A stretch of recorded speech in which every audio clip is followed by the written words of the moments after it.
মাইকটা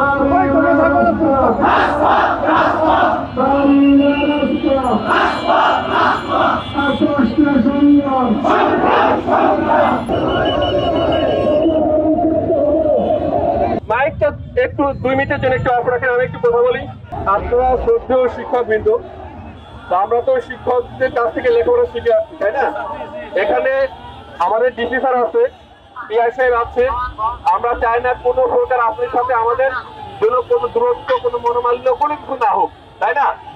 একটা আপনার দাবি নিয়ে দীর্ঘদিন ধরে আসছেন, এর আগেও আপনার শাহবাগে এসেছিলেন, একটা আশ্বাস আপনার পেয়েছিলেন। এখনো কিন্তু আমরা আপনার দাবি দেওয়া নিয়ে আমরা উপর মহলে কথা বলতেছি। অলরেডি আপনাদের আমাদের সাথে কথা হয়েছে, আপনাদের মধ্যে থেকে প্রতিদল ঠিক করেন, আমরা আমাদের অফিসার দিয়ে আপনারা গিয়ে তাদের সাথে কথা বলে আসেন। কথা বলে আপনাদের ন্যায্য দাবিটা কতদূর কি হয়েছে এটা আপনার তাদের সাথে কথা বলে টেবিল টকের মাধ্যমে এটা কিন্তু সমস্যার সমাধান হবে। অলমোস্ট কিন্তু এর আগে আমরা একটু কথা শুনেন, অলমোস্ট কিন্তু সেই বিষয়টা আমরা তৈরি করেছি। আপনার প্রতিদিন নিয়ে আমাদের অফিসার থাকবে, গিয়ে আপনার তাদের সাথে কথা বলে দেখেন তারা কি বলে। আমি মনে করি যে আপনার যে আন্দোলনটা এটা মানে টেবিল টকের মাধ্যমে আপনার দাবিটা সমাধান হওয়া সম্ভব। আমাদেরকে শিক্ষা প্রতিষ্ঠান সব জায়গায় আমাদেরকে বিষয়ের মধ্যে ফেলে রেখেছে।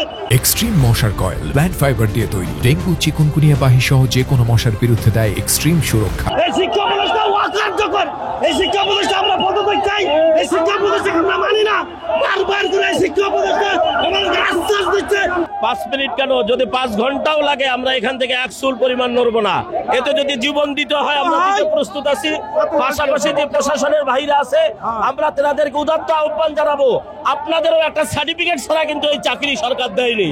এই সার্টিফিকেটের উদ্যোক্তাই হচ্ছে শিক্ষকরা। এই শিক্ষকদের প্রতি আপনারাও সহমর্মিতা প্রকাশ করবেন।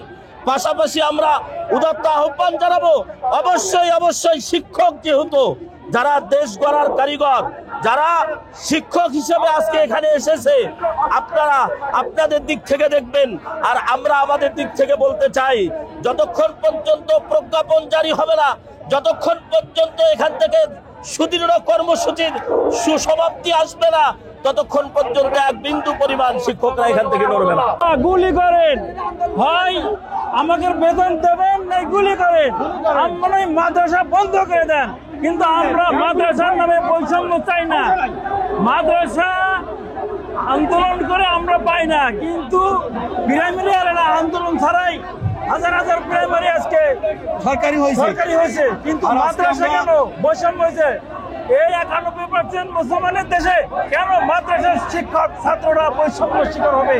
কেন আমাদের দাবি আদায় করা হয় না? কেন আমরা অনেক ধৈর্য ধরেছি, 42 বছর ধরে আমরা অনেক ধৈর্য করেছি। আজকে আমরা সুশিক্ষিত একটা সমাজ, ইসলামী সমাজতন্ত্রের কারিগর, মানুষ শিক্ষার কারিগর। আমরা আজকে ভুক্তভোগী 42 বছর ধরে। আমাদেরকে সরকার আজ দেয়, কাল দেয়, এবছর দেয়, সেই বছর দেয়। 42 বছর হয়ে গেল, আমাদের কখন দেবে? আমরা মুসলমান, নামই মাত্র আমরা মুসলমান, নামে রাখেন মোহাম্মদ নাকি আসলে পরে মোহাম্মদ, এরা সব বৈষম্য হচ্ছে। ইহুদি রাষ্ট্র হিসাবে 95% মুসলমান দেশ কখনো হতে পারে না। আমাদেরকে আর কোনো স্বার্থ হবে না। 42 বছর ধরে আমরা অপেক্ষা করেছি, অতএব আমরা আমাদের দাবি আদায় না হওয়া তো মাঠ ছাড়বো না। যদি আমরা ছেড়ে না দেই তাহলে আমাদেরকে গুলি করা হবে এবং আমাদেরকে টিয়ার শেল মারা হবে অথবা গরম পানি করা হবে। আমাদেরকে বিভিন্ন রকমের ভয়ভীতি দেখাই আমাদেরকে ছেড়ে দেওয়ার কথা বলা হয়েছে, কিন্তু আমরা চাই, আমরা বুক পেতে দিলে আমরা গুলি খেতে রাজি আছি, পানি দিলেও আমরা পানি খেতে রাজি আছি, আমাদের গরম পানি দিলে আমরা গরম পানি দিতেও আমরা গায়ে সহ্য করে দিতে রাজি আছি। টিয়ার শেল মারলে আমরা বোমের আঘাত সহ্য করে হলেও আমরা দাবি থেকে 100 পরিমাণ বিচ্যুত হব না।